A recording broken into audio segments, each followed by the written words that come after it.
kita masuk dalam khotbah berseri kita.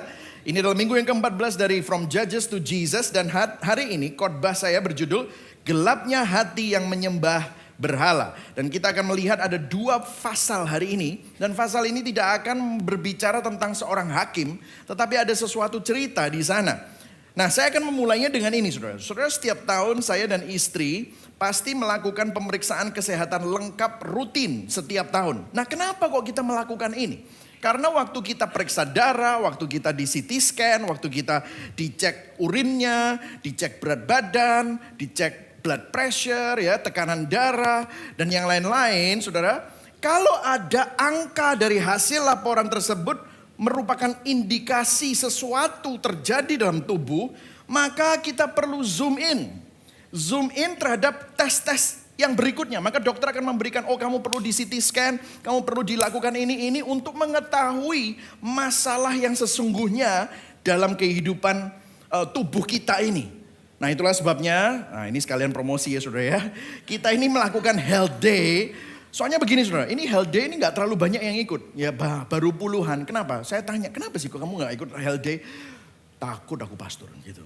Loh saudara, aku mendingan aku gak tahu gitu. Loh bahaya saudara. Kalau saudara gak tahu karena saudara takut, itu nanti seperti saudara gak tahu berhala saudara apa. Dan saudara jatuh dalam dosa terus menerus. Ya itu. Jadi makanya saudara ya, ini bicara tentang ini ya saudara ya. Kalau misalnya saudara secara jasmani, saudara perlu mengetahuinya supaya saudara bisa melayani Tuhan dengan lebih baik dan melayani Tuhan tanpa sakit-sakitan. Amin. Ya saudara ya. Jadi kalau saudara ini minggu yang terakhir, minggu depan ini kita akan ada Health Day. So make sure saudara melakukannya. Nah, hari ini kita juga akan melihat kesehatan hati kita. Karena itulah yang akan kita lakukan hari ini waktu kita lihat hakim-hakim. Kita akan melihat kondisi bangsa Israel secara umum dan kita lihat kok ada kegelapan di sini, kejahatan di sini, dan kita akan zoom in dan kita akan melihat betapa mereka jatuh terlalu dalam sehingga mereka hidupnya penuh dengan kegelapan. Apa penyebab kegelapan mereka dan kita perlu menemukan akar masalah mereka. Nah, minggu lalu kita belajar tentang kisah tragis dari Simpson. Nah, Hakim-Hakim 16 itu. Nah, Hakim-Hakim 17 dan 18 ini bukan tentang seorang hakim. Karena Simpson adalah hakim yang terakhir. Lah terus ini tentang apa? Ternyata Hakim pasal 17 dan 18 ini tidak disusun secara kronologis. Artinya kisah-kisah di dalam kedua pasal ini, nanti ada orang-orangnya, ada nama-namanya juga. Itu tidak harus terjadi setelah masa Simpson. Lebih berfungsi untuk menyoroti kondisi spiritual yang kacau di Israel selama periode para hakim. Kita nggak tahu kapan ini terjadi, tetapi ini ditulis oleh penulisnya. Penulisnya, kalau saudara wondering, siapa penulisnya kitab Hakim-Hakim? Itu kemungkinan Nabi Samuel. Nabi Samuel kemungkinan yang menulis kitab Hakim-Hakim karena ditulis pada zaman itu tidak ada raja. Berarti ditulis pada zaman ada raja. Dan Nabi yang terkenal di zaman raja-raja adalah Nabi Samuel. Itu kemungkinan pada saat itu.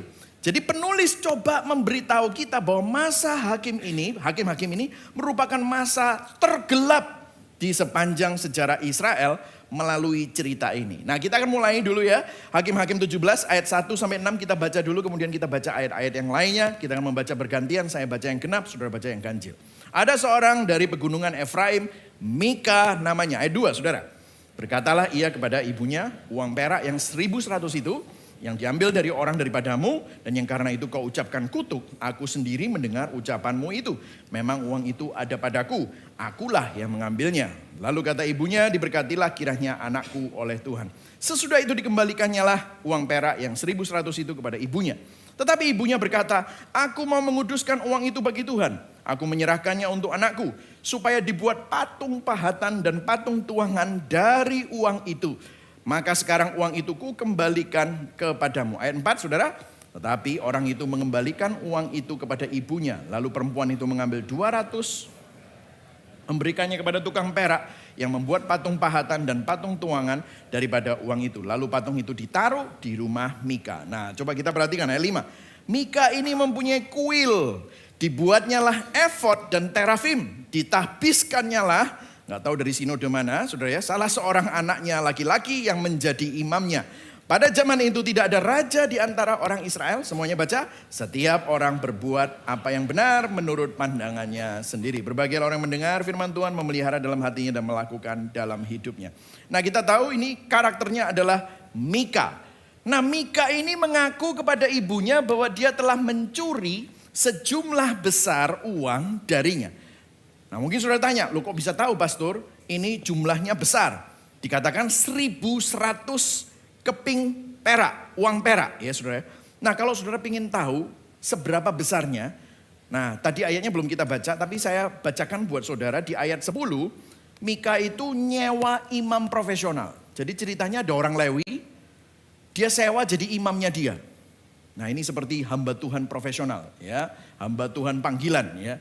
Dikatakan begini, setiap tahun aku akan memberikan kepadamu 10 uang perak, sepasang pakaian serta makananmu. Disuruh tinggal sama dia.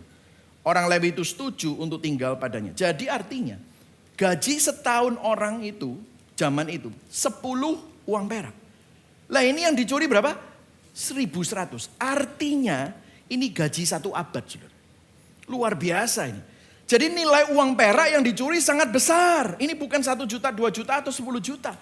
110 tahun gaji. Wah, ini luar biasa sekali. Dan ini adalah jumlah yang sangat besar. Nah, mungkin Anda bilang, "Wow, ini Mika luar biasa ya, dia bertobat dari mencuri terus mengembalikan kepada mamanya. Ini anak yang sangat baik." Tapi sebelum Anda mengambil kesimpulan itu, Anda harus lihat kenapa kok dia mengaku kepada mamanya. Nah, coba kita lihat ya. Dia udah nyuri, jadi rupanya dia nyuri, mamanya belum mati, warisannya dicuri mungkin ya saudara ya. Nah, apa alasannya kok dia ngaku sama mamanya? Nah, dikatakan begini ayat 2. Berkatalah ia kepada ibunya, "Uang perak yang 1.100 itu yang diambil orang daripadamu, dan yang karena itu kau ucapkan apa saudara? Kutuk. Aku sendiri mendengar ucapanmu itu. Memang uang itu ada padaku, akulah yang mengambilnya." Jadi apa kesimpulannya saudara? Kenapa kok dia ngaku? Dia ngaku bukan karena mau bertobat. Alasan utama Mika ngaku bukan karena dia mau bertobat, namun karena apa? Takut akan kutukan. Aduh, kalau mamaku sendiri yang ngutuk, waduh nanti hidupku susah. Jadi dia sebenarnya nggak takut akan Tuhan, dia nggak mau bertobat. Dia dengar ibunya mengucapkan kutukan terhadap pencuri. Makanya dia ngaku, daripada aku kena kutuk, mendingan aku ngaku aja. Kelihatannya bertobat. Let me tell you. Nah, kita nggak ada poin 1, 2, 3 ya, saudara ya. Jadi ini langsung perenungan, ya oke. Tapi perenungannya kalau tanpa Injil ya percuma, nanti makanya perlu Injil ya saudara. Tapi gini, perenungannya untuk kita apa? Menyesali konsekuensi dosa itu tidak sama dengan bertobat dari dosa. Saudara, ada banyak orang nyesel, selingkuh ketangkep nyesel, minta maaf, konseling, bertobat gak? Kelihatannya bertobat. Tapi seringkali orang itu cuma menyesal karena apa? Kerugian yang didapatkan gara-gara dosa yang dilakukan. Saudara, menyesali konsekuensi dosa itu fokusnya pada diri sendiri. Kalau saudara misalnya melakukan sesuatu, pengeluaran sama penghasilan gak seseimbang. Penghasilan sedikit, pengeluarannya besar. Apa yang terjadi? Setelah setahun terlibat hutang. Saudara mau bertobat minta ampun sama Tuhan, hutang harus dibayar. Saudara minta maaf sama orang yang Anda hutangi, hutang tetap harus dibayar. Akhirnya saudara menyesal, itu bukan bertobat. Ada banyak orang yang selesai dengan masalahnya, hutangnya diampuni, hutangnya dikasih keringanan, akhirnya dia bisa bayar. 2 tahun lagi, masalahnya apa? Sama, lu podoai. Itu bukan bertobat. Saudara lihat ayat-ayat Alkitab yang menunjukkan masalah-masalah seperti itu. Esau contohnya. Esau menjual hak kesulungannya. Gara-gara apa? Lapar. Dia marah, sedih, kecewa. Dia marah. Tapi dia gak bertobat. Dia hanya menyesal karena dia kehilangan berkatnya. Namun sikap hatinya gak bertobat. Menjauh daripada Tuhan. Kalau bertobat itu dia berpikir gini. Dosaku sudah membuat dan melukai hati Tuhan. Ada Tuhan di dalam gambarannya. Bukan cuma rugi dan dampaknya saja. Bertobat dari dosa fokusnya bukan pada diri sendiri. Bukan hanya reaksi terhadap dampak dosa yang merugikan. Tapi kalau bertobat dari dosa, fokusnya pada relasi dengan Tuhan. Yang setuju katakan amin. Saudara perlu bertobat, apa? Kita tuh menyakiti Tuhan. Kita berdosa sama Tuhan. Menyadari bahwa dosa merusak hubungan dengan Tuhan. Contohnya Daud dalam Mazmur 51. Dia tidak cuma hanya menyesali akibat dosa perzinahannya dengan Batsheba. Dan itu sangat buruk. Apa yang terjadi? Pedang itu tidak pernah keluar daripada keluarganya Daud. Tetapi dia hancur karena dosanya telah melukai hati Tuhan dan memberontak kepada Tuhan. Saudara, pertobatan adalah ekspresi hati yang mendalam akan hubungan yang rusak kepada Tuhan. Dan kita rindu kembali kepada Tuhan. Tuhan, aku ingin kembali kepadamu. Doa Daud adalah restore the joy of my salvation. Pulihkan sukacita dari keselamatanku ini. Karena hatiku penuh dengan duka cita dari dosa ini. Aku melukai hatimu. Nah ini saudara perbedaannya. Nah pertanyaannya sekarang. Apakah kita hanya menyesal dari konsekuensi dosa? Ataukah saudara bertobat? Coba renungkan itu. Biarlah hari ini kita sama-sama belajar. Bukan cuma hanya menyesali konsekuensi dosa. Yang fokus pada diri sendiri. Tapi bertobat karena kita sadar hubungan kita dengan Tuhan rusak. Amin saudara. Nah setelah kata ibunya, diberkatilah kiranya anakku oleh Tuhan. Wah luar biasa ya. Sesudah itu dikembalikannya uang perak 1.100 itu kepada ibunya. Nah saya nggak usah baca lagi, kita udah baca. Tapi kalau kita lihat ayat 4, ayat ini mengatakan bahwa ibunya ngasih uang itu 200 kepada tukang perak. Terus kemudian dikatakan begini. Yang membuat patung pahatan dan patung tuangan. Nah, perhatikan di sini.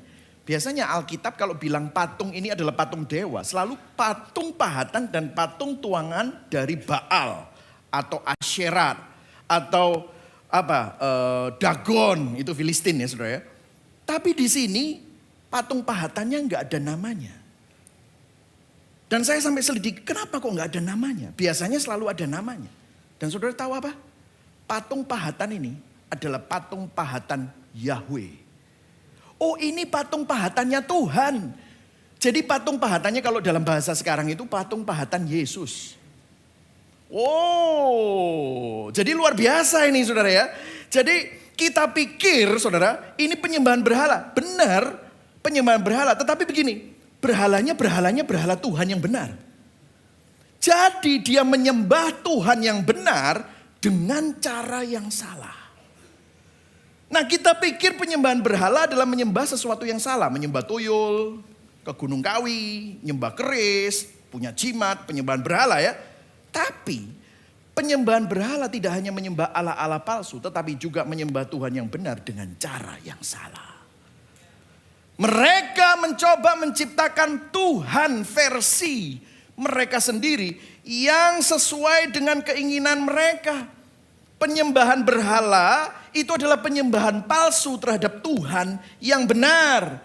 Kira-kira hari-hari ini apakah kita masih melihat ini? Oh iya, banyak sekali versi kekristenan ciptaan manusia. Sehingga mereka seakan-akan menyembah Yesus Kristus, Tuhan yang benar.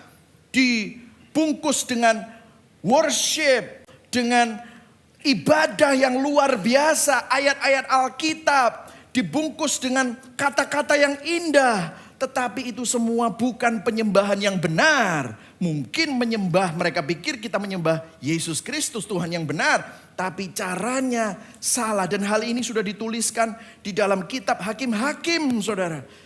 Kalau saudara baca bahkan di kitab Perjanjian Baru di 2 Timotius 4 ayat 3-4. Ini adalah versi bahasa Indonesia masa kini. Ayo baca sama-sama, kita baca sama-sama ya. 1, 2, 3. Sebab akan sampai waktunya orang tidak mau lagi menerima ajaran yang benar atau yang sehat. Sebaliknya mereka akan menuruti keinginan mereka sendiri dan mengumpulkan banyak guru guna diajarkan hal-hal yang enak didengar di telinga mereka. Mereka akan menutup telinga terhadap yang benar, tetapi akan memasang telinga terhadap cerita-cerita dongeng. Penglihatan malaikat, naik turun neraka surga, dongeng, pewahyuan di luar Alkitab. Oh tapi buktinya banyak orang terima Yesus. Terima Yesus kenapa? Takut masuk neraka, itu bukan terima Yesus.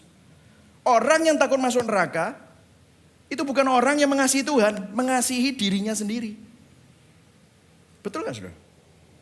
Makanya John Bunyan, seorang Puritan, teolog Puritan, dia bilang, mau di surga atau di neraka, sebenarnya surga itu bukan lokasi, tapi surga itu tentang siapa yang bersama dengan kita. Saudara bisa ada di tempat yang mungkin sangat menderita, tetapi kalau ada Yesus di sana, itu adalah surga. Karena saudara bersama dengan Tuhan di atas segala Tuhan. Nah, ayat ini menunjukkan bahwa di akhir zaman banyak orang hanya mau mendengar pengajaran yang sesuai dengan keinginan mereka, versi Tuhan mereka sendiri. Ada di 2 Timotius 3 pasal sebelumnya, ketahuilah pada akhir hari-hari terakhir akan datang masa yang sukar, manusia akan mencintai dirinya sendiri dan menjadi hamba uang. Sudah baca sendiri, tapi lihat ayat 5. Baca sama-sama ayat 5. 1, 2, 3. Secara lahiriah mereka menjalankan ibadah mereka, tetapi pada hakikatnya mereka memungkiri kekuatannya. Jauhilah mereka itu. Ibadah hanya dijalankan secara lahiriah, sementara isinya kosong, palsu. Bentuk penyembahan palsu terhadap Tuhan yang benar. Matius 15 ayat 8-9, Yesus yang ngomong, dia mengutip kitab Yesaya, dia berkata, bangsa ini memuliakan aku dengan bibirnya, padahal hatinya jauh daripadaku. Percuma mereka beribadah kepadaku. Banyak dari kita yang senang dengan versi Tuhan terobosan. Orang Kristen adalah orang yang mengalami terobosan, kekayaan dan kemakmuran. Tuhan itu adalah Tuhan yang kalau kita memainkan kartu yang benar, melakukan apa yang dia minta, Tuhan itu akan memastikan kita memiliki kehidupan yang kaya, makmur, hidup bebas tanpa masalah, tanpa kesulitan. Oh, itu bukan Tuhan Alkitab, saudara. Coba saudara perhatikan, ini adalah masalah kita hari-hari ini. Dan saudara lihat, pahatannya, patungnya Tuhan yang benar. Ayat 5 dikatakan, Mika ini punya kuil. Terus dibuat apa? Efod. Masih ingat efod itu? Masih ingat siapa itu? Gideon itu pura-pura jadi imam juga. Dibuatnya efod dan terafim, ditabiskannya salah seorang anaknya. Makanya saya sampai bilang, ini sinode mana? Kok bisa nabiskan orang seenaknya itu loh. Anaknya laki-laki dijadikan imam. Lihat ayat 6. Baca sama-sama. 1, 2, 3. Pada zaman itu tidak ada raja di antara orang Israel. Setiap orang berbuat apa yang benar menurut pandangannya sendiri. Wah. Saudara, ini sudah jelas-jelas menentang firman Tuhan. Banyak sekali orang agamawi sekarang tidak sepenuhnya menolak Tuhan. Tapi yang mereka inginkan hanyalah Tuhan yang sesuai dengan harapan kita. Nah, perenungannya untuk kita, perenungannya. Apakah Anda melakukan apa yang benar menurut pandangan kita sendiri, menciptakan Tuhan versi sendiri, atau benar-benar kita cari apa yang benar di mata Tuhan menurut firman? Saudara, banyak sekali kita itu campur-campur. Orang tua, saya kasih beberapa aplikasi di sini. Orang tua, standar siapa yang menjadi tolok ukur hidup keluargamu? Atau anak-anakmu? Budaya dunia? Atau budaya firman? Kita mungkin ke gereja, anak-anakmu mungkin di sekolah minggu, tapi waktu di rumah, kamu harus jadi somebody supaya kamu dihormati orang. Loh, kok bertolak belakang? Kok jadi humanis? Kok jadi materialis? What's happening? Dikotomi, saudara. Anak muda, siapa yang kau ikuti? Suara budaya, YOLO, FOMO, FOPO, you only live once, fear of missing out, fear of people's opinion, atau suara kebenaran Injil? Pengusaha dan profesional, apa yang memotivasi kinerjamu? Yo, kalau tidak bisa cuan ya percuma lah. Betul, tapi apakah semata-mata hanya profit atau Injil menjadi lensa bagi pekerjaanmu? Is it stewardship? Apakah itu pengelolaan karena saudara dipercayakan oleh Tuhan sehingga kerja kerasmu bukan karena untuk mendapatkan sebuah pengakuan dan sebuah penghormatan dan sebuah power? Coba kita lihat, saudara, kita perlu sadar apakah kita menciptakan versi Tuhan kita sendiri dan kita sebenarnya gak cinta Tuhan. Kita mungkin melakukan ibadah, tetapi kita ingin mendapatkan sesuatu dari ibadah itu. Hanya untuk kepuasan diri sendiri. Dan ini yang terjadi di kitab Hakim-Hakim. Ini dari zaman Hakim-Hakim, saudara. Sampai sekarang masih ada. Mari kita lanjutkan ceritanya. Jadi ceritanya begini, saudara. Setelah Mika membuat patung dan menempatkannya di rumahnya, dan dia mengangkat salah satu anaknya jadi imam, dia merasa begini. Oh, tapi anakku ini kan bukan Lewi. Nah, dia ngerti firman. Dia ngerti hukum Taurat. Kalau imam itu harus Lewi. Ya kan gitu. Terus kemudian apa yang terjadi? Dia bertemu dengan seorang Lewi yang sedang lewat di kota itu dari Yehuda. Imam biasanya berasal dari suku Lewi. Ketika Mika ketemu sama si orang Lewi itu, oh dia sangat gembira. Dia minta si Lewi itu, orang Lewi itu menjadi imam bagi patung Tuhan miliknya. Coba kita lihat ayat 10. Ngomong sama orang Lewi itu. Lalu kata Mika kepadanya, nya siapa? Orang Lewi. Tinggallah padaku, jadilah bapak dan imam bagiku. Maka setiap tahun aku akan memberikan kepadamu 10 uang perak. Dikasih pakaian dan tempat tinggal dan makanan. Orang Lewi itu setuju dan tinggal padanya. Maka orang muda itu menjadi seperti salah seorang anaknya sendiri. Sekali lagi, ini tidak tahu sinode mana, Mika mentabiskan, ditabiskan. Orang Lewi itu, orang muda itu menjadi imamnya dan diam di rumah Mika. Waduh, saudara perhatikan ya. Sebagai seorang suku Lewi Tulen, seharusnya orang Lewi itu tahu bahwa ini gak benar. Saudara. Dia ini loh jadi imam upahan. Tapi mari kita lihat apa yang ditawarkan. Aku beri kamu gaji, sepasang pakaian, makanan dan tempat tinggalmu. Dan ayat 11 orang Lewi itu setuju untuk tinggal dan menjadi salah seorang anaknya sendiri. Dengan begitu saja imam itu setuju. Dia menjadi imam bagi Mika. Saudara, niat imam muda ini bukan mengabdi kepada Tuhan. Si orang Lewi yang muda ini jadi imam ini tidak mengikuti firman Tuhan. Yang dia pikirin apa? Uang, bayaran. Hal-hal duniawi menjadi tujuannya untuk mengikuti kelihatannya pelayanan. Saudara, zaman sekarang banyak sekali imam-imam profesional yang orientasinya bukan menyembah Tuhan. Orientasinya bukan membawa umat Tuhan kepada Tuhan. Namun orientasinya adalah uang, orientasinya adalah bisnis. Mereka bukan pendeta tapi pedagang. Yang melakukan pelayanan bukan untuk memuridkan jemaat untuk menjadi serupa dengan Kristus. Namun mengentertain jemaat untuk menjadi serupa dengan dunia. Mereka bukan mengkhotbahkan Injil. Namun ajaran mereka memberikan ajaran yang enak diterima oleh telinga. Bukan untuk mengasihi Tuhan. Tetapi untuk mengasihi dunia. Dan menaruh diri sendiri sebagai pusat dari penyembahan mereka. Dan ini sudah ada sejak zaman hakim-hakim. Inilah alasan saudara. Mengapa Mika minta Lewi itu jadi imam, saudara tahu? Jadi gini ya saudara. Mika itu kayak jemaat cari pendeta. Kebetulan ketemu pendeta yang pingin duit. Lu jual, gua beli. Lu kasih, gua terima. Dan saudara lihat, ternyata ini Mika ini ya kayak jemaat kita semua ini loh. Kalau belum bertobat ya persis seperti ini. Lalu kata Mika, ayo baca sama-sama. Sekarang, 1, 2, 3. Sekarang taulah aku bahwa Tuhan akan berbuat baik kepadaku. Karena apa? Ada seorang Lewi menjadi imamku. Wah. Aku punya kuil. Aku punya patung bentuknya Tuhan. Aku punya efod. Efodnya gak tak kasih anakku. Aku cari orang Lewi. Loh sesuai kan? Sudah loh ya Tuhan. Alasannya. Mika berpikir kalau aku memenuhi semua syarat Tuhan. Memainkan kartu yang benar dengan Tuhan. Maka aku akan mengamankan berkat Tuhan. Saudara lihat di sini. Perenungannya buat kita. Apa tujuanmu menyembah Tuhan? Apakah untuk benar-benar menyembah Tuhan? Atau untuk mendapatkan sesuatu darinya? Saudara, kadang-kadang kita memperlakukan Tuhan seolah-olah dia itu seperti vending machine, saudara.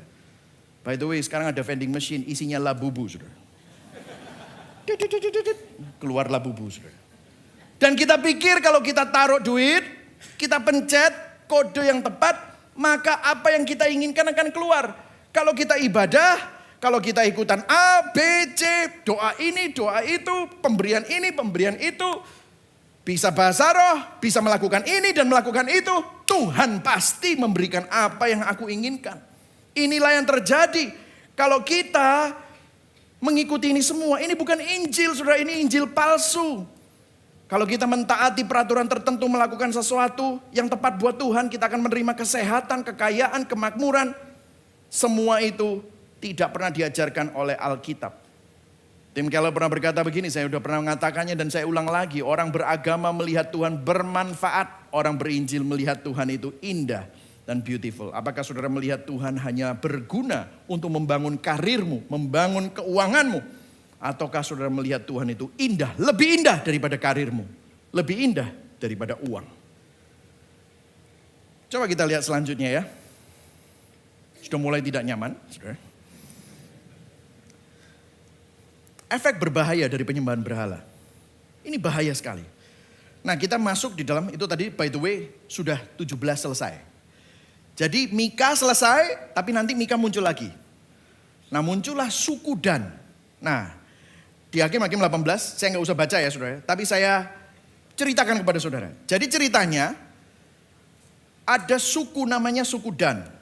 Di Israel ada 12 suku, salah satu sukunya namanya suku Dan. Nah by the way, setiap suku diberikan bagian tanah yang berbeda di tanah Kanaan by the way. Namun suku Dan ini gagal menaklukkan wilayah yang diberikan kepada mereka. Karena mereka kurang iman kepada Tuhan. Mereka nggak berani, mereka nggak berani melangkah dan yang lain-lain. Tapi lucunya mereka nggak minta pertolongan Tuhan, tetapi mereka nggak puas dengan tanah mereka sekarang. Mereka mengirim mata-mata. Jadi ceritanya di ayat 2, sebab itu Bani Dan menyuruh kaumnya 5 orang dari seluruh jumlah mereka. Mengirim 5 mata-mata untuk cari wilayah yang lebih baik. Jadi mereka itu nggak cari pertolongan Tuhan, nggak minta hikmat Tuhan gimana caranya menaklukkan wilayah yang sudah dikasihkan mereka. Mereka cari tempat lain. Jadi masalahnya dengan suku Dan adalah ketidaksetiaan mereka kepada Tuhan. Mereka mengabaikan instruksi Tuhan, memilih untuk pakai kekuatan sendiri. Nah, 5 orang mata-mata ini somehow ketemu sama Mika. Nah, ini ceritanya ya saudara ya.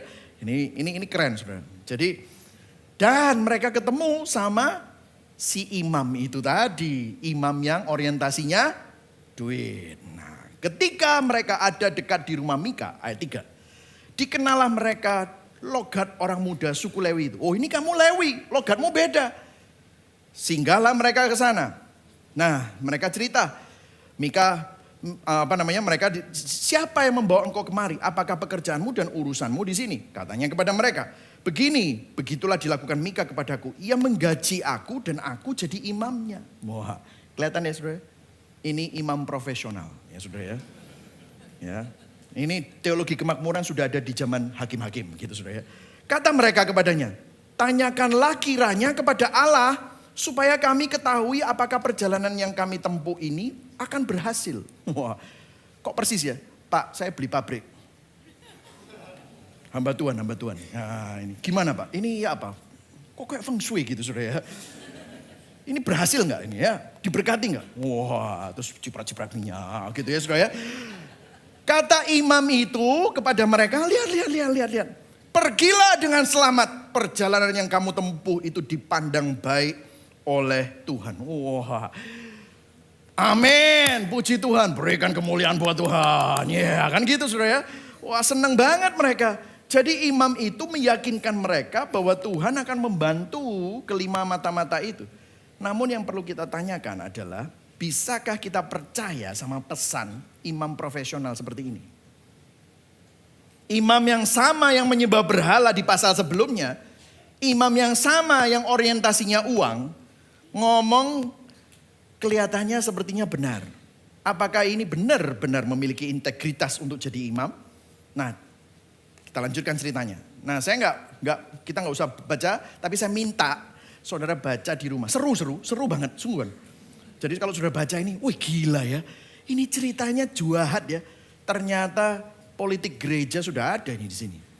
Hakim-Hakim 18 ayat 7 sampai 21. Ini adalah kisah lanjutan dari suku Dan yang mencari daerah kekuasaan baru. Jadi ceritanya begini. Kelima pengintai dari suku Dan ini menemukan sebuah kota namanya kota Lais. Kota apa saudara? Lais. L-A-I-S. Lais. Makmur, tenang dan aman. Dan kota ini tidak punya tentara. Tidak punya benteng. Dan tidak punya tentara-tentara untuk melindungi mereka. Lah mereka lihat. Wah, sasaran empuk.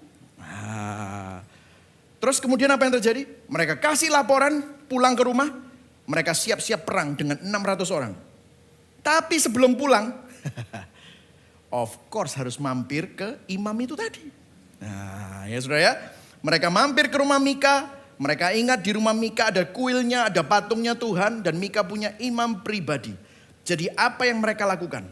600 orang datang ke rumah Mika. Terus mereka lihat, kenapa kita cuma minta imam ini untuk memberkati kita. Di sini ada patungnya, ada efodnya, ada imamnya. Dicolong aja patungnya. Dan saudara tahu, patungnya diambil saudara. Imamnya, nah lihat imamnya ngapain? Kelihatannya baik awalnya. Ketika kelima orang itu masuk ke rumah Mika, diambil efod serta patung-patung berhala itu. Pemuda Lewi itu bertanya, apa yang akan kalian lakukan? Apa ini yang kalian lakukan? Mereka jawab, diam, jangan bertanya. Ikut saja dengan kami. Nanti engkau jadi imam dan penasihat kami. Daripada jadi imam untuk satu keluarga, lebih baik jadi imam untuk satu suku. Wah langsung, hah? Jemaatku dari satu keluarga jadi 600 plus anak-anaknya sama istrinya. Cecing, cecing, cecing gitu saudara. Iki persembahan ini gak 10 keping perak. Lebih banyak. Lihat. Pemuda Lewi itu apa? Senang dengan saran itu. Jadi dia tak ewangi pisan naik. Ayo, mau dibawa toh? Ayo bawa. Edan gak saudara? Ini hamba Tuhan saudara. Pemuda Lewi itu senang dengan saran itu. Jadi ia mengambil efod dan patung-patung berhala itu. Lalu ikut dengan mereka. Saudara bisa lihat gak di sini? Imam ini tidak lagi peduli dengan apa yang dikatakan oleh firman. Imam ini mengkhianati Mika. Sudah salah memang. Tapi dia jual diri kepada penawar tertinggi. Dia benar-benar berpikir bahwa ini adalah kesempatan, opportunity. Mungkin dia pikir dampakku jadi lebih besar. Coba kita perhatikan orang Lewi ini seharusnya menjadi imam. Tapi dia jadi pedagang. Bagi dia semuanya tentang uang. Dan gara-gara suku Dan, jemaatnya dari satu keluarga meledak jadi satu suku. On the way to become mega church. Bukannya membimbing orang menuju Tuhan, imam ini membiarkan mereka menyembah berhala. Hidup dengan cara yang bertentangan dengan kehendak Tuhan. Dan Anda dapat melihat di ayat 20 dikatakan bahwa hati imam itu senang. Apa yang membuatnya senang? Yang membuatnya senang bukan Tuhan. Tapi tentang opportunity to get more money. Kesempatan untuk mendapatkan uang yang lebih banyak. Saudara bisa nggak percaya sama kata-kata imam model gini? Reflektif. Hati-hati siapa yang saudara dengarkan. Hati-hati siapa yang saudara dengarkan melalui Instagram, TikTokmu. Kelihatannya betul. Tapi orientasinya apa? Teologinya apa? Dan saudara lihat selanjutnya. Ayat 27. Lalu Bani Dan dengan membawa barang-barang yang dibuat Mika. Ini ya. Arahan imam palsu. Apa efeknya? Semakin jahat.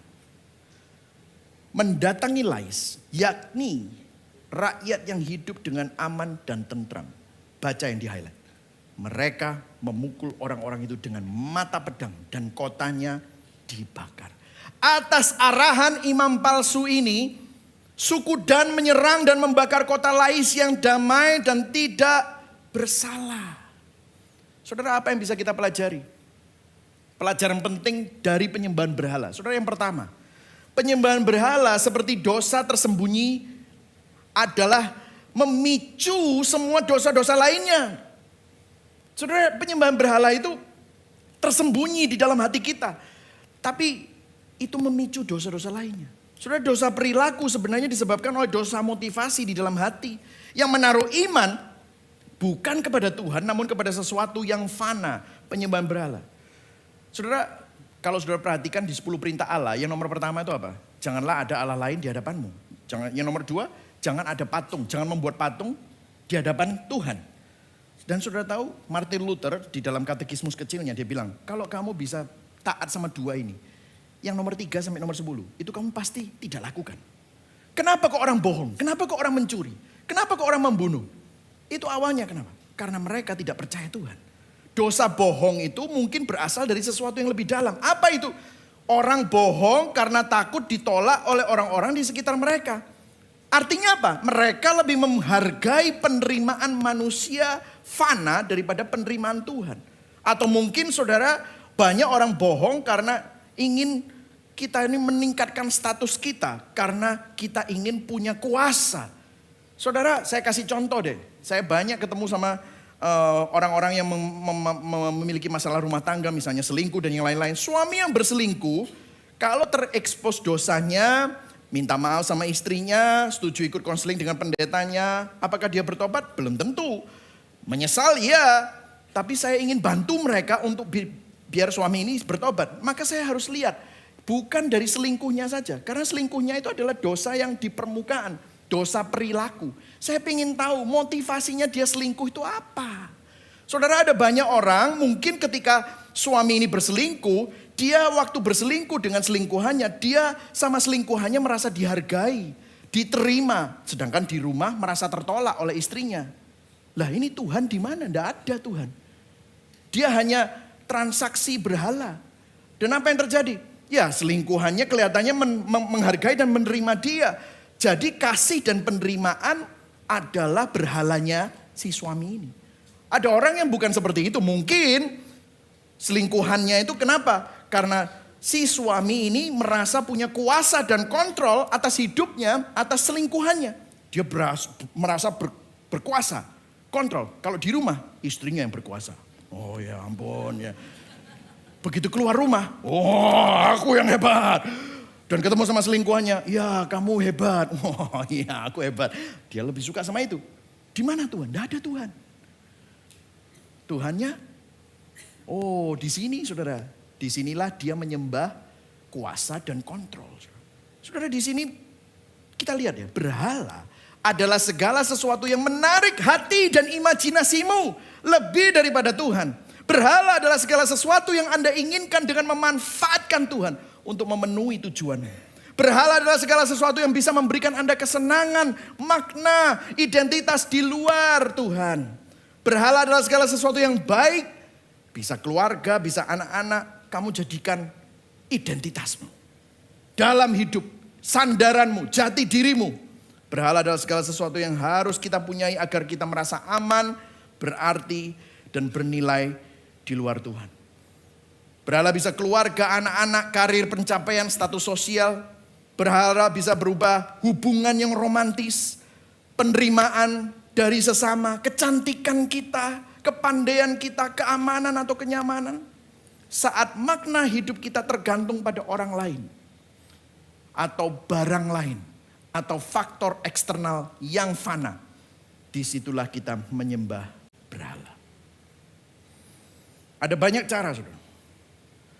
Kita menyembah berhala. Dan kita harus masuk ke motivasi hati paling dalam. Coba kita lihat ya. Selanjutnya berhala ini efeknya apa lagi? Kalau sudah perhatikan. Di Hakim-Hakim 18 ayat 21 sampai 26. Mika. Kita belum ngomong sama Mika. Mika dicolong itu. Dicuri. Imamnya dibajak. Pahatan patungnya dicuri. Efodnya hilang. Jadi apa yang terjadi? Mika waktu mengetahui apa yang terjadi, waduh aku dikhianati. Dia mengejar suku Dan. Marah dia. Tapi waktu dilihat 600 orang. Waduh kalah dia. Dia lihat imamnya. Ayo kamu ini boloku. Nah, imamnya sudah ikut sana. Saudara. Sorry duitnya lebih banyak gitu saudara ya. Dia ikut sana. Dan saudara lihat ayat 24. Ini kata-katanya. Dan kata-kata ini menunjukkan sesuatu tentang berhala. Mika menjawab, kamu melarikan patung-patung saya dan imamnya. Sehingga aku tidak punya apa-apa lagi. Perhatikan saudara. Yang kedua, penyembahan berhala selalu berakhir mengecewakan dan meninggalkan perasaan kosong atau hampa. Berhala selalu tidak pernah menepati apa yang dijanjikannya. Tidak mampu menyelamatkan. Selalu meninggalkan kita dalam keadaan kecewa, putus asa dan sendirian. Kalau saudara masih ingat, pada awalnya Mika pikir, oh Tuhan pasti baik sama aku. Kenapa? Aku punya patung, aku punya efod, aku punya orang Lewi, aku punya pendeta, diurapi, ngomongnya bagus dan yang lain-lain. Apa yang terjadi? Kosong. Jadi kalau saudara lihat Mungkin kita juga berpikir seperti itu. Oh, kalau aku nikah sama dia, aku akan bahagia, aku akan puas. Oh, kalau aku kerja di tempat itu dengan gaji segitu, oh aku akan puas. Oh, kalau aku punya bisnis ini, punya pabrik ini dengan omset segini, oh aku akan bahagia, aku akan utuh. Tetapi apa yang terjadi waktu kita memperolehnya? Gak puas, kosong. Ada orang yang lebih hebat, merasa terancam. Dan kamu pikir, oh aku mungkin nikah sama orang yang salah. Oh, aku mungkin perlu pekerjaan yang lebih tinggi gajinya. Oh, aku perlu ekspansi lebih besar lagi supaya aku jadi lebih hebat lagi. Dan itu pencapaian terus, gak pernah habis-habis. Sampai akhirnya saudara selalu kosong, selalu hampa. Akhirnya saudara kerasa, aku mungkin kurang, aku kurang ini, kurang ini. Kurang cantik, kurang tampan, kurang kekar, kurang kurus, terlalu gemuk. Hatimu kosong, hatimu selalu tidak puas. Let me tell you something. Semua hal yang fana, semua berhala dalam hidup kita akhirnya mengecewakan. Saudara, Hakim-Hakim 18 ayat 28 sampai 31 adalah akhir cerita yang menyedihkan. Menunjukkan betapa merosotnya dan betapa gelapnya keadaan spiritualitas bangsa Israel yang syarat dengan penyembahan berhala. Dan by the way, suku Dan menghancurkan orang-orang Lais, mengambil tanah mereka, dan mereka membangun kota lagi, dan mereka mendirikan rumah ibadah penyembahan berhala. Dan saudara tahu yang paling menyedihkan di ayat 30. Ini hampir selesai. Bani Dan menegakkan bagi mereka sendiri patung pahatan itu. Stop dulu ya. Si imam tadi tidak disebut lagi, di mana dia? Mungkin dia jadi korban politik gereja. Hilang. Tiba-tiba muncul sosok baru yang lebih terkenal. Namanya, coba, lalu baca sama-sama. Yonatan bin Gersom bin Musa. Saudara tahu siapa dia? Cucunya Musa. Bersama-sama dengan anak-anaknya menjadi apa? Imam bagi suku Dan. Loh, imam apa? Imam penyembahan berhala. Musa adalah tokoh besar di perjanjian lama. Cucunya jadi imam penyembahan berhala. Sampai penduduk negeri itu diangkut sebagai orang buangan. Apa yang terjadi? Mereka dijajah oleh Babylon. Imam ini bukan imam biasa, cucunya Musa. Saudara lihat betapa gelapnya keadaan bangsa Israel. Mereka mengalami kemerosotan moral. Dalam 2 pasal ini kita melihat bagaimana penyembahan berhala itu menular, menginfeksi serta menyebarkan kegelapannya. Dari satu keluarga, Mika, sampai ke seluruh suku Israel. Saudara, kita bisa melihat apa yang bisa kita pelajari. Bahwa penyembahan berhala sering menyusup dan mencemari hati dengan cara yang sangat halus. Dengan kebohongannya. Saudara tahu peperangan kita rohani yang paling besar itu bukan nengking-nengking setan. Saudara. Let me tell you. Itu kalau saudara lihat ada orang ditengking setan itu. Dan saudara pikir itu adalah peperangan yang sesungguhnya. Itu adalah ilusi. Supaya setan berpikir itu loh peperangan yang sesungguhnya. Saudara tahu peperangan yang sesungguhnya adalah kebohongan. Katakan sama-sama apa? Kebohongan. Lies. Kebohongan berhala itu perlahan merayap masuk ke dalam pikiran dan hati kita. Dan tanpa disadari kita jadi nyaman. Dan akhirnya apa? Menjadikan berhala itu pusat dari kehidupan kita. Meskipun kelihatannya kita masih ke gereja. Meskipun kelihatannya kita menyembah Tuhan yang benar. Tapi caranya salah. Berhala yang kita sembah adalah sesuatu yang kelihatannya baik. Sehingga sulit diidentifikasi. Dan kita tidak menyadari bahwa hal-hal yang baik itu menggantikan Tuhan. Menggantikan kasih kita kepada Tuhan. Kita lebih mengasihi hal-hal itu daripada Tuhan. Salah satu berhala yang paling umum di budaya saat ini adalah identitas kita. Di mana saudara tempatkan identitas kita? Identitas kita seringkali kita taruh di faktor eksternal. Hal yang fana. Dan kita lupa siapa kita sebenarnya di dalam Kristus. Itulah peperangan rohani yang sesungguhnya. Kita mendasarkan identitas kita pada pencapaian kita. Pada jumlah pengikut media sosial kita. Kepada siapa jodoh kita. Orang tua, anak-anak kita ini siapa. Sampai anak kita diatur supaya punya kehidupan yang sempurna. Sampai mereka melakukan kegagalan dan kesalahan, kita yang pusing, kita yang kecewa. Kenapa? Karena kita proyeksikan identitas kita. Saudara, kebohongan berhala itu sebenarnya hanya dapat dipenuhi oleh Tuhan saja. Di akhir khotbah ini, ayo sama-sama kita jujur. Apa berhala dalam hidupmu? Kadang-kadang kita sudah tahu, tapi kita nggak bertobat. Kita cuma menyesal aja dari konsekuensinya. Tapi kita lupa, tahukah berhala-berhala itu menyakiti hati Tuhan. Merusak hubungan kita dengan Tuhan. Kita perlu tinggalkan itu. Pertanyaannya, identifikasikan. Hal apa yang menghabiskan sebagian besar waktumu? Di mana aku mengalokasikan sebagian besar uangku? Apa yang selalu ada dalam pikiranku dan menjadi obsesiku? Hal apa yang menjadi keinginanku yang menggebu-gebu?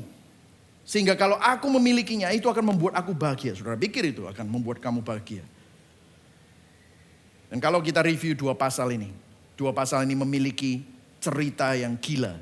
Seorang anak curi uang dari ibunya, seorang ibu membangun berhala bagi anaknya, seorang imam profesional yang korupsi, suku Dan yang mengikuti arahan imam palsu, tidak setia kepada Tuhan, membantai orang yang gak bersalah. Ini adalah tanda-tanda gelapnya bangsa Israel. Dan bangsa Israel tidak bertobat. Dua pasal di kitab Hakim-Hakim ini menampilkan salah satu masa tergelap dalam sejarah Israel. Namun kedua pasal ini juga mengungkapkan dosa kita. Mika persis kayak kita. Imam itu juga persis kayak kita. Berapa kali kita menukarkan panggilan kita dengan uang, materi, keuntungan, opportunity atas nama dampak. Kita berpikir kita lebih tahu daripada Tuhan. Kita gak setia sama firman Tuhan. Dan suku Dan sama kita. Berapa kali kita berlaku licik, berlaku jahat untuk demi cuan. Dan kita pikir itu cuan itu berkat Tuhan. Padahal itu melakukan sesuatu yang jahat. Masalah kita bukan masalah ekonomi. Masalah kita bukan masalah pernikahan. Masalah kita bukan papaku, mamaku, istriku, suamiku, anakku, situasiku. Bukan. Masalah kita adalah hati kita yang penuh dengan dosa. Itulah sebabnya masalah utama kita adalah hati kita ini perlu diperbaharui. You need a new heart. Itulah sebabnya 1 Korintus 5 ayat 17. Barang siapa yang ada di dalam Kristus, dia adalah ciptaan yang baru. God wants to renew your heart. Bukan cuma sekedar memperbaiki keadaanmu. Karena kalaupun keadaanmu diperbaiki, tapi hatimu tidak diperbaharui, kamu akan menyembah berhala lagi. Itulah sebabnya hati kita yang perlu diperbaharui. Ada yang menarik di akhir dari kitab Hakim-Hakim ini. Ayat ini diulang 4 kali. Di Hakim-Hakim 17 ayat 6, 18 ayat 1, 19 ayat 1, 21, pasal 21 ayat 25. Pada zaman itu tidak ada raja di Israel. Setiap orang berbuat apa yang benar menurut pandangannya sendiri.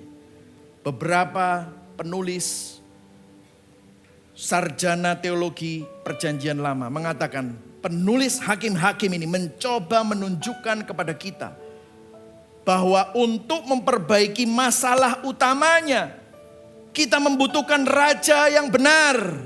Dan memang betul, setelah itu di kitab raja-raja muncul raja-raja baru. Raja Daud, Raja Saul, Raja Daud, Raja Salomo. Namun semua raja-raja ini tidak lebih baik daripada para hakim yang sudah kita pelajari. Karena masalah kita, masalah hati ini terlalu dalam untuk diperbaiki oleh institusi agama, oleh hakim fana, oleh raja fana, oleh pendeta manapun. Tidak mampu diperbaiki. Karena yang kita butuhkan adalah seorang raja sempurna dan benar. Yang penuh dengan kasih dan keadilan. Namanya siapa? Yesus Kristus. Saudara, kalau bicara tentang masa tergelap, jika masa hakim-hakim dianggap sebagai masa tergelap di dalam sejarah Israel, perhatikan di sini. Inilah Injilnya. Kegelapan tergelap yang sesungguhnya terjadi itu dicurahkan di atas salib Yesus Kristus. Pada hari yang tergelap itu Yesus sepenuhnya ditinggalkan oleh dunia. Dia ditinggalkan oleh murid-muridnya. Bahkan akhirnya dia berkata, "Allahku, Allahku, mengapa engkau meninggalkan aku?" Karena Yesus ditinggalkan oleh Bapanya di surga, dan pada saat itu adalah hari yang tergelap di surga dan di dunia. Kalau kita berpikir, kalau kitab Hakim-Hakim dianggap sebagai kitab yang paling menakutkan di Alkitab. Saudara perhatikan, kengerian yang paling menakutkan terjadi di atas salib Yesus Kristus. Dia disiksa tanpa ampun oleh para tentara. Tubuhnya hancur, begitu rusak. Sampai bahkan Yesaya bilang, dia tidak bisa dikenali. Seperti seonggok daging yang tergantung di atas kayu salib. Tuhan Yesus tubuhnya dihancurkan bagi saudara, bagi kita. Darahnya tercurah demi kita. Pertanyaannya, kenapa bahwa Yesus sang Raja mulia, sang Raja yang sempurna, sang Raja yang benar harus mengalami penderitaan yang paling gelap dan paling mengerikan yang pernah disaksikan oleh dunia ini? Karena Allah tidak ingin umatnya, gerejanya mengalami keadaan yang gelap dan ngeri itu dari kutuk dosa dan maut. Masalah kita sangat dalam, sifat dosa kita terlalu gelap, kejahatan pelanggaran kita, penyembahan berhala kita membutuhkan dan menuntut korban yang sempurna. Korban itu siapa? Yesus. Sukarela dengan berani maju memberikan dirinya menggantikan saudara dan saya. Yesus menyerahkan hidupnya tanpa cacat, tanpa celah. Hidup yang penuh terang harus mengalami kegelapan. Ditukar dengan kegelapanmu, supaya terangnya bercahaya di dalam hidup saudara dan saya. Melalui pertukaran ilahi ini, Yesus menanggung penghakiman dan hukuman yang seharusnya layak kita terima. Sehingga di dalam Kristus, Bapa di surga melihat saudara dan saya tanpa noda, tanpa kegelapan. Saudara dikasihi. Bukan karena saudara layak dikasih, tapi karena Kristus mengasihi saudara. Kristus di dalam saudara. Saudara dibenarkan di hadapan Allah. Berikan tepuk tangan buat Tuhan, itulah Injil. Saudara, waktu ini terjadi, hati saudara yang jahat, hati saudara yang berdosa diganti dengan hati yang baru. Mungkin saudara bilang, apa hubungannya pastor? Kenapa ini harus dikumandangkan terus menerus? Perhatikan saudara. Karena untuk mengalahkan berhala, kita gak bisa menggunakan kemauan keras. Untuk ngalahin berhala, kita gak bisa pakai komitmen manusia, gak bisa. Keindahan Injil adalah obat dari berhala dalam hati saudara. Injil harus lebih mulia. Saudara harus nemuin sesuatu yang lebih tinggi dan indah daripada apa yang kekayaan dunia tawarkan. Kita perlu isi hati kita dengan sesuatu yang lebih indah dan lebih mulia daripada berhala-berhala itu. Timothy Keller bilang begini, Yesus harus menjadi lebih indah dari imajinasi Anda. Lebih menarik dari hati Anda daripada berhala Anda. Dan itulah yang akan menggantikan Allah palsu. Itulah sebabnya setiap minggu kita perlu lihat salib. Kalau engkau ragu akan kasih Tuhan, pandang salib. Itulah bukti kasih Allah pencipta langit dan bumi. Dia tidak membiarkan saudara sendirian. Dia bersolider mengalami apa yang kamu alami. Hidup tanpa dosa, tapi menanggung dosamu. Menanggung hukuman, menanggung kegelapanmu.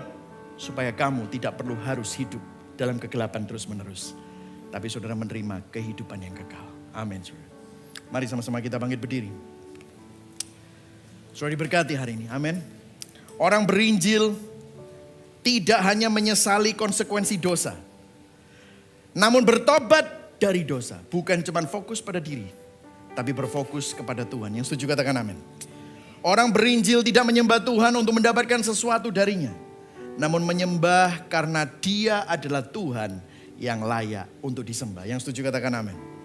Orang berinjil menyadari dan menelusuri dosa perilaku hanyalah akibat dari dosa yang ada di dalam motivasi hati. Orang berinjil senantiasa mengkhotbahkan, merenungkan keindahan Injil kepada hatinya. sehingga Yesus lebih indah, lebih dari semua janji palsu berhala.